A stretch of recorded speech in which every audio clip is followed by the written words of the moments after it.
Howdy, folks. This is Chris White, and you're listening to Basic Business Advice. I'm here today with Jordan Stoltzfus, the Marketing Director at Eques, Ken Hostetler, one of the partners at Eques, and Todd Hixenbaugh.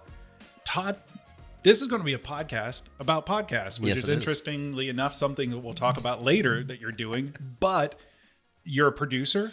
Yeah. You have podcasts, 3 of them that you produce right now, but tell the folks about yourself a little bit. Yeah. So, and one of the many hats that I wear is a podcaster, podcast producer.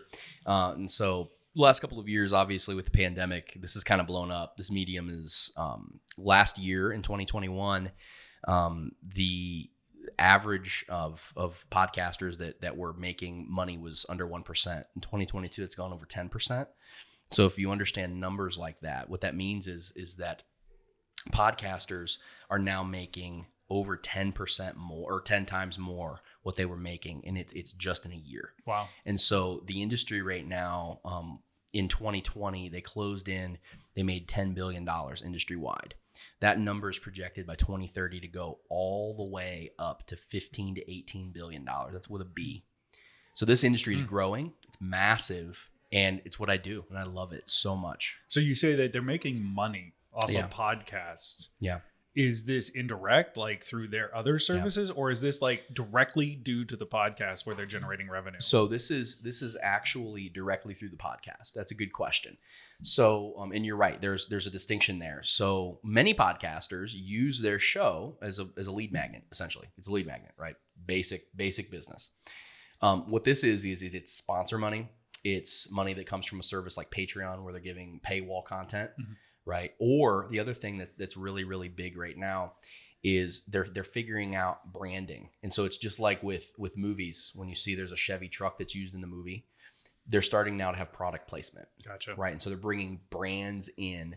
They're getting even their microphone sponsored, everything. They're getting everything sponsored. And they're really bringing in a lot of cash, and it's a rocket right now. It's a rocket ship, and it's just going up. And so that's why I love this business, and that's why I do what I do, because I love helping people get their story out. I really do. And at the core of it, that's what I do, right? I'm a storyteller by trade. And so podcasting for me was a very easy medium to get into. And so money is almost for me the secondary thing. It's something that comes with it, but storytelling at its core is why I'm here. And that's what I tell my clients. So I have some questions, and Jordan and Ken, don't feel free to cut me off at any point in time. Why do people like podcasts so much? Yeah. So our society has become more ADHD. Whenever we do studies, we know that the attention span from just 2010 to 2022 has reduced by almost 2 milliseconds of a person that they can keep their attention. So what we know is our attention spans are getting shorter. What that means is that reading is no longer a primary modality for people to learn. It for people that are under the age of 30, it's video and it's audio. And so with that on the rise, with that reality that people are now facing where attention spans just aren't what they are, we have to come up with other things. And so podcasting is super easy. I have ADHD myself. I'm diagnosed, proud of it, because that means I have superpowers. And for me, I would much rather listen to something. I read tons of books, and for me, I listen to all of them. So it's very easy for me to learn. That's why people are so into podcasting. It's another way of learning. It's interesting. I was talking with somebody right outside before we started this, and she was saying, I've never listened to a podcast. I don't understand them. Have you ever read a book? Same thing, right? It's the same exact thing. And so podcasting is just the new. It's just what's new. And it's super useful in every aspect. Universities are using it for training. Ohio State just sunk over $10 million into podcasting. And they're podcasting. What they're doing is they're creating all their trainings and putting it all in audio for all of their people. Diversity training, everything. It's all going into podcasts. And so as we look at this, it's a big deal. And it's not going away. I have a question. So I've been listening to podcasts for a few years now. Sure. I don't even know when. And I feel like I got into it kind of as a form of education. Like I wanted to learn about a specific topic. And it kind of feels like now that's not the case anymore. I listen to very niche podcasts, but they're not really educational. They're entertaining. They're whatever. But is that just something that's happened to me personally, or is that how podcasts in general have gone from educational to now entertainment? So you got to understand how anything is created, any form of media, right? So when the printing press was first invented, do you know what they were printing? People always tell me the Bible. right? That's That makes sense, right? It makes sense. It was the Bible. No, it was actually plays. And so it was actually plays. And so entertainment typically is the first way that a new modality is used. It's an entertainment thing, right? Education and figuring out how to use it in technical training and other things, that usually comes later. And so for most people, when they come to podcasts, they'll tell me, I listen to Rogan, or I listen to, name the podcast. We were just talking about Burt Kreischer and Tom Segura. So like they all come to it in different ways, but usually it's through entertainment. What they learn later is that, oh, I can go and listen to this incredible marketing podcast, or I can listen to this business podcast. And by the way, I can get more out of that than taking a course to get an MBA, right? And so it's an incredible tool to learn if you know how to use it. And so what I would say is you're using podcasts the way that you want to use podcasts. Everybody can use podcasts differently, and everybody has different tastes. Some people love to read. They want to read physical, real books. Other people like to watch videos. Other people like to watch TikTok. So the way you described it was really interesting, how podcasts had moved from more of a brand awareness, kind of, hey, this is who I am, and by the way, I do these things over here, come over here, to an actual vehicle and business model. Is that sustainable? Is that the future that we're looking at for this? I think it's the current iteration. I think it's the current iteration. I think that you're never going to get away from, this is what I do, and I do these other things over here, and I'm kind of entertaining. I have a big personality, whatever, and I'm doing this. And oh, by the way, I have all this stuff over here. That's never going away. That's just is what it is, right? It's entertainment, and it's a great way, because again, it's social media, really. I mean, it's an extension of social media is podcasting. And so it's all building an audience. It's all audience building tools. So that's never going to go away. But what's interesting with this is the current iteration, and you hit it, is people are bringing in sponsors. They're bringing in branding. I shared in our training earlier that right now what people are doing is they're launching their podcast with sponsors. That's never happened before in the history, unless you're like a super famous, like superstar, really famous person. Okay. Meghan Markle and Prince Harry. Like nobody's launching podcasts up until now when they had no brand awareness. And now these podcasts are launching like this all the time. It's all about understanding your why and understanding your niche and understanding who your listener is. The one thing that I coach people on is, if you can understand your listener, you'll win. And the reason why is because you then can create content that you know your group is going to want to listen to. And so that's how these people are making money off of it, is they just understand. It's basic business, right? It's basic business principles. It's understanding who you're selling to. It's understanding who it is that your listener is. That's awesome. Ken, I know you're a podcast creator with us. Are you a podcast listener too? Yeah, it's interesting. You were talking about how much you learn by listening, that type of thing. I always joke that when I went to law school, half of what I was learning was to and from law school, just because I would listen to things. Yeah. And so, like you, I'm really big on listening to podcasts and listening to books, that type of thing. So I love that. A big podcast listener. I guess the question I have for you is, for the average business owner, how does this translate? Like, should they be doing a podcast? What should they be doing? What does that mean? Depends. So I shared earlier about, there's these kids that do this bicycle podcast. And for them, it was, I know that we have a captured audience. I know that my people who are going to listen to this are going to buy whatever I tell them to buy. For them, it works, right? If you're a drywall installer, am I going to teach you about drywalling? No. So what am I going to do for that person? For that person, hopefully they have a great personality, or they have something different, right? That's where the creativity, talk about the 5 C's. It's where the creativity part comes into. How can I create a solution that's an alternate solution to what people are coming to listen to? I'm a drywaller by trade, but maybe if I have a great personality, I'm into some stuff over here, I'm into CBD oil, these different things. All of that can come out. And now all of a sudden I'm an entertaining thing. I'm building a brand, right? Remember what we said, bring them to the show. I do some stuff over here, right? And so that's how these people are building brands. Why is it that every person right now, this is an interesting question, I keep asking people this. Why is it that every single famous person right now has their own whiskey? Because they can make a lot of money on it. And everyone saw George Clooney and The Rock make billions of dollars. That's exactly why. That's the exact answer, actually. And so they saw George Clooney and The Rock. Yeah. They saw all this happen, make cajillions of dollars, and they went, I want a piece of that, right? And so now everybody does it. Okay, Do you have that big of an audience? Mm. No. So what are you going to do to build the audience? We got to do something. I was talking earlier. It's why it's in the UFC. I compare it to this. Audience building is like the UFC. These guys are super technical. They're great fighters, right? Everybody that's there is a killer. Okay, they are able to knock out anybody. They walk down a street and they're the baddest person walking down that street. Okay, this is just what it is. And every single one of them are. What differentiates them? Nothing. Until they make it so. That's why you have guys like Colby Covington. That's why you have somebody like Conor McGregor. Paddy Pimblett, right, is the newest guy who's the face of this. Right. And these super controversial dudes that are being wild people. What are they doing? They're building a brand. Yeah. They're building a brand, and they're going to cash in on it. I guarantee you. Paddy's going to come up with some whiskey brand. He's going to come up with CBD oil or something, and he's going to sell cajillions of them, and he's going to make a lot of money. Podcasting is what that is. If you're a drywaller, get a podcast and sit and talk, build your audience, direct them to where you want them to go. That's awesome. The you do 3 different podcasts right now that you produce. Yeah. Mm-hmm. What does that look like to have somebody produce? Sure. You know, versus, hey, I'm going to go sit down in my closet and start recording things. Right. What is the difference between that and a producer? Right. So that's a great question. That's something I get asked a lot. So I want you to imagine that I came into your law firm and I said, I've watched Law & Order SVU.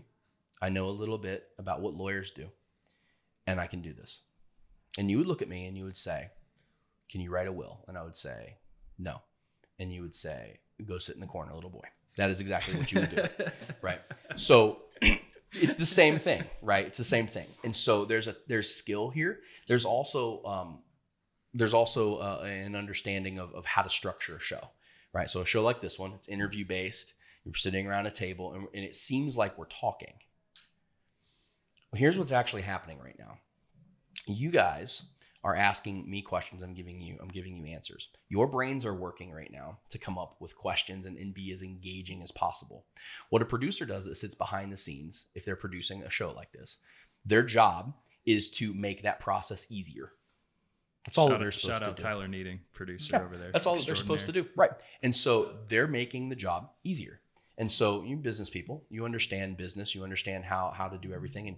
And as you're working with clients, what you're doing is making their life easier. It's the same thing. And so for me, I make it easier. I give them the questions to talk about. I give them, okay, here's how this is going to look visually if we're doing a video podcast, which we are. Everything like that, you plan it, you think through it. And then depending on how much money they're willing to pay me, I will also do all the other back end stuff. And so that's helping them with their marketing and their messaging, helping them figure out their social media. How is this going to work? How is this going to project to their audience? How can we connect their audience? That's a big part of it, right? You might have a great message, but if you suck at telling it, it's not effective. And so all of that is what a producer does. A good producer should do. All of that. It's part of the job. And so if somebody's getting going, should that be the first thing that they should do? No. Or they should just get going? No. So podcasting is a great hobby. And here's why.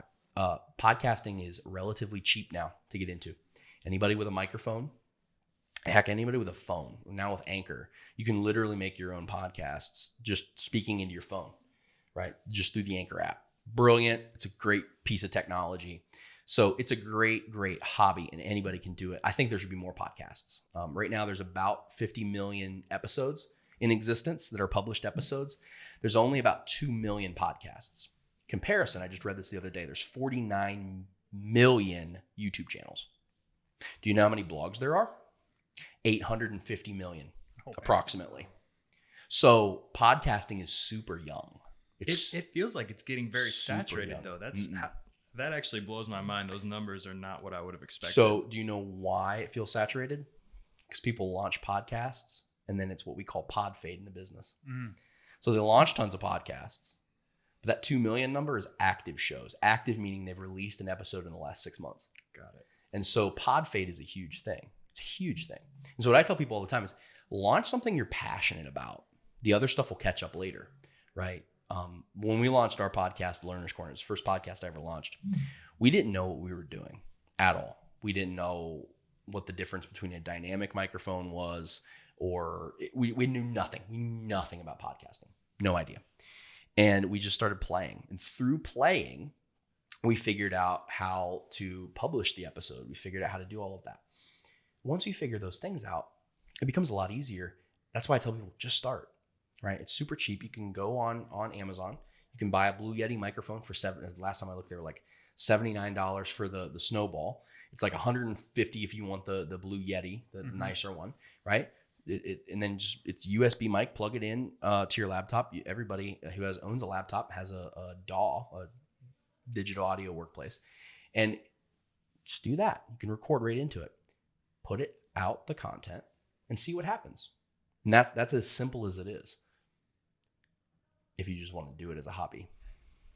Yeah, so talk to us about like what does it mean as far as getting sponsors? Like, do you go out and start trying to get sponsors? Do they contact you? Like, what's the next step? Sure. So first off, you have to determine if that's what you want to do, right? Not everybody wants to do that. Sponsors come with pressure, pressure to deliver, right? And so most sponsorships most of them are negotiated off of a download basis, right? So industry standard used to be it was $10 per month or per episode for every 1,000 downloads that you got.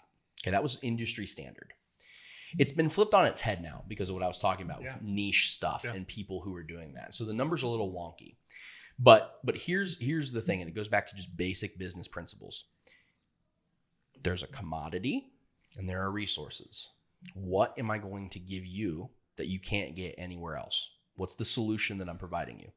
If you are a CBD company, if you are an edibles company, if you are a company that sells, I don't know, whatever, you should be looking for podcasts that are super niche and go into that specific groove, right? So if you're an athlete and you were running a podcast and you have a surgery, and in that surgery you start taking CBD oil and using it for pain or for whatever, you should be DMing several different CBD companies and saying, hey, this is something I've tried. I've used it. I've talked about it on the podcast. Here's the episodes. Here's our numbers. It's that easy. Just DMing people. The other thing is when people start coming to you, you have to be super careful. So what I tell clients is it's always better to reach out and start the conversation because you don't know what's coming to you. And so there's a lot right now, unfortunately, with the boom of podcasts, there's a lot of shady stuff going on. And so I hear horror stories of people getting ripped off. And so that's the unfortunate side of that.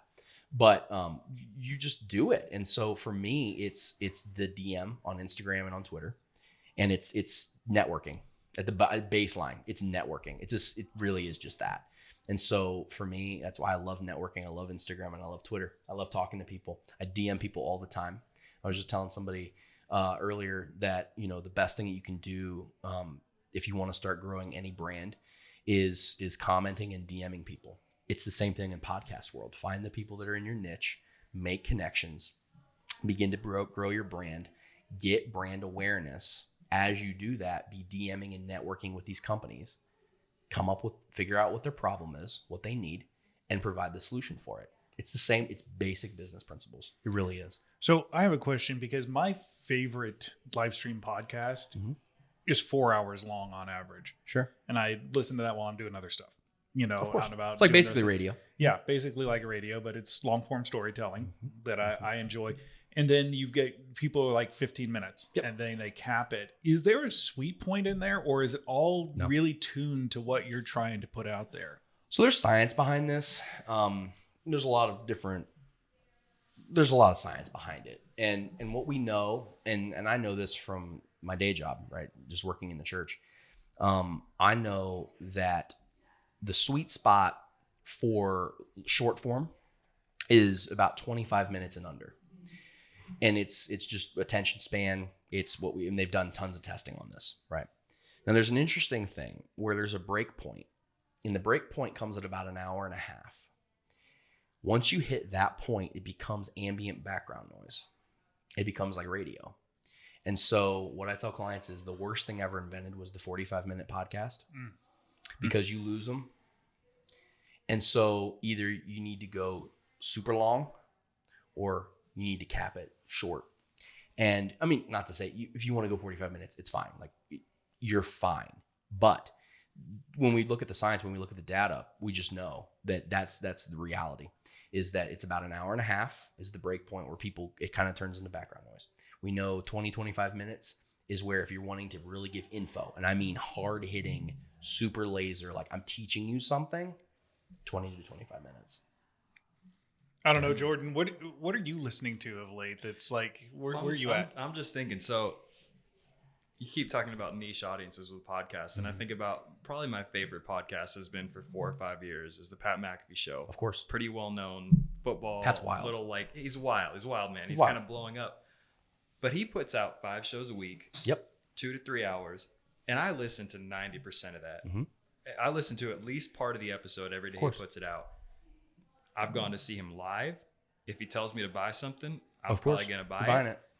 So that level of like connection, like you look at it, I probably spend more time communicating or whatever you want to call it with Pat and his crew than almost anybody else, except for maybe my wife, and maybe even that sometimes, which is pretty wild if you think about it. Right. We both work. But it's wild to have that connection, and I don't see that in any other medium, which is weird because you're not watching. Usually people think you're picking up on like connection because you see someone's face, right? And I'm listening. It's audio, of course. So people don't. Maybe I'm different, but people typically don't feel that connection with TV shows or with movies. No. So what is it about podcasting that develops that like relation? I don't have a relationship with Pat, but if I see him, I feel like I know him. Of course, you know everything about him. You know his dog's name. You know everything. Yeah. So podcasting broke. So it broke the third barrier, is really what it did, right? And so what it did was it's sort of like it's the thing that TV never could figure out. It's really what it is. So TV, you have a captured audience, right? You have a captured audience. You're sitting, they're watching you, but you are interacting on this television, and the audience really isn't considered. You're viewing it, right? What podcasting figured out is we're going to break that barrier, and we're going to bring you into the conversation without you knowing it. And so I'm going to get behind the scenes, and I'm going to give you myself. Really, the sell point for these things is the host or whoever it is that's on the show, right? You're selling yourself. When you do that, that's what you're talking about, where you feel connected to these people. You'd buy anything that they would say. It's because they're good salesmen. A good podcast that does this well, they understand that they're salesmen in that moment. They're selling you on themselves. And so that is the brand. The brand is Pat McAfee. But I think the difference is that, they're selling themselves, but the difference being it doesn't feel like they're selling themselves. It feels very authentic. And I think people can sense the difference when they're trying to be sold to versus, hey, this is just something that I do. And if you buy it and join me, cool. But I'm not trying to push it on you. You got it. And that shows like Pat, Rogan, I'm trying to think of Russell Brand, Bert Kreischer, a lot of the comedian podcasts, right? Theo Von, Brendan Schaub, all these guys. What they're doing is they're selling themselves, but they're doing it. You have to understand their product that they're selling is this medium of BSing with people. It's really what it is. I mean, Pat is like sitting in a barbershop, essentially. Right. And he's just chopping it up with the boys. That sells. Not educational. It's not educational at all. It sells. Very entertaining. Right? Yeah. That is a form of podcasting. It's a form. Just like my wife likes to watch HGTV, I like to watch ESPN. Two very different things. It's both TV. Right? Does that make sense? Yeah. It's a different form of what that is. Right? If you turn on Pat Flynn and you smart passive income, right? You turn on Pat Flynn sounds very different than Pat McAfee or one of these guys. He's teaching you something. Still podcasting, different form. Right. So podcast has forms, and they're beautiful and they're wonderful. I love them. I love learning from them. I love studying. I study them all the time. It's really interesting because you talked about the advertising difference, and I was watching She-Hulk the other day. Red Bull. Yeah. Front and center on the desk. Yep. Label always turned towards the camera. And it's like, that stands out as glaring. But I'm not going to go buy a Red Bull. I don't drink Red Bull. That doesn't convince me to go. But that you build and it's one way. You build a relationship via podcast. You do feel connected to people. You do feel like, oh, maybe there's some form of authority on this that I should pay attention to. And so that's really interesting. Is that why the rise of Twitch is so successful? Because it's borrowing from the podcast relational phenomenon? You got it. So podcasters figured this out. YouTube made it more accessible. Twitch is now really building its brand off of it. And so if you kind of follow, right, the name podcast is something that Steve Jobs created. He actually came up with the word podcast. He did it in 2006. And in 2008 is when iTunes was officially launched. And in that it was actually a mistake. They didn't know what they were doing. And so he made it so you could upload audio, but they had no idea that how valuable that was going to be. Right. So he creates that. YouTube comes along, and Apple still didn't until 2014 understand how they didn't even understand that they had created an entire different media platform. They just didn't know. And it was all by mistake. And YouTube comes along and they go, oh, wow, we have a repository of just people talking. This is fascinating. Twitch comes along and says, cool, hold my non-alcoholic beverage. Watch this. Here's what I'm going to do. All right. I'm going to now just play video games, or now people don't even do that. They just literally get on there and talk. And I'm going to live stream it. So podcasting and YouTube, I mean, now you can do live, sure. But at the beginning, they weren't live. They were recorded things. Twitch said, from the get, we're going to be live. And people are going to interact with us, and they're going to enjoy having conversations. They're going to be in the chat, and they're going to be talking. And it's that third barrier that's been broken. And it's a beautiful, beautiful forum. Well, it's crazy because I have Twitch for one show that I'll watch. It's once a week. That's what everybody says. 85,000 people watch that show live. That's more than some, football games. Oh yeah. Yeah. That stuff gets wild. It gets wild. These people have really figured this out. And, again, it's audience building. It's audience building, and it's getting your people to congregate. It's getting them to congregate. It's getting them to engage with you, and again, leading them. You're just leading them.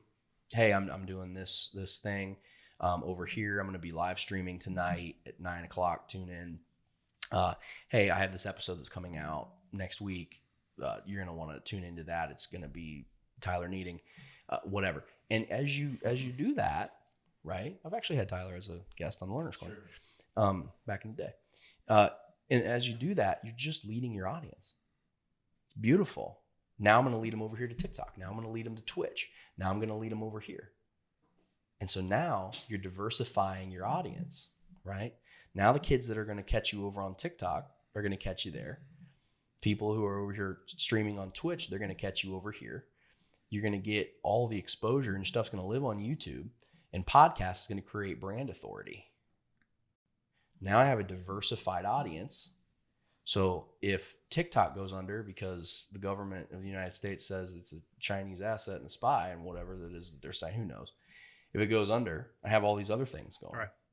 Same thing with all of them. What the crazy thing is to me is pre-podcast, pre-Twitch, the only time I'd see rabid fan bases were sports. Yep. Mm-hmm. Where you had these collaborative group environments. That's a good point. Whether it was high school football on Friday night under the lights or, pro game, those were the people. They dress up, cosplay their favorite players and go. And do you like that, Jordan? You like that? It is what it is, though. Sports ball cosplay, man. I'm in. They cosplay their favorite characters. They go, they cheer, they get drunk, they get passionate about it. They'd start fights about this stuff with the opposing side. And now you watch these people in that group on Twitch that I watch, the 85,000 people tune in on Twitch. You go to Twitter, people are live tweeting about it. Yep. People are arguing about choices that are being made. Yep. They're cosplaying at Comic-Cons and stuff, these people, and doing this stuff. It is giving nerddom in some ways its own platform that didn't exist 10 years ago. Mm-hmm.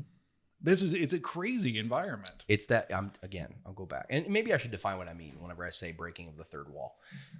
I kind of did, but we can go back to that. But what that is it's letting them in on the action. You just have allowed people to be a part of it. And so they're no longer just observing. They feel like they're in the room. They feel like they're a part of it, which what I'm excited about is Zuckerberg and all these crazy people, these geniuses, they're going to bring augmented reality and virtual reality into this thing. Game over.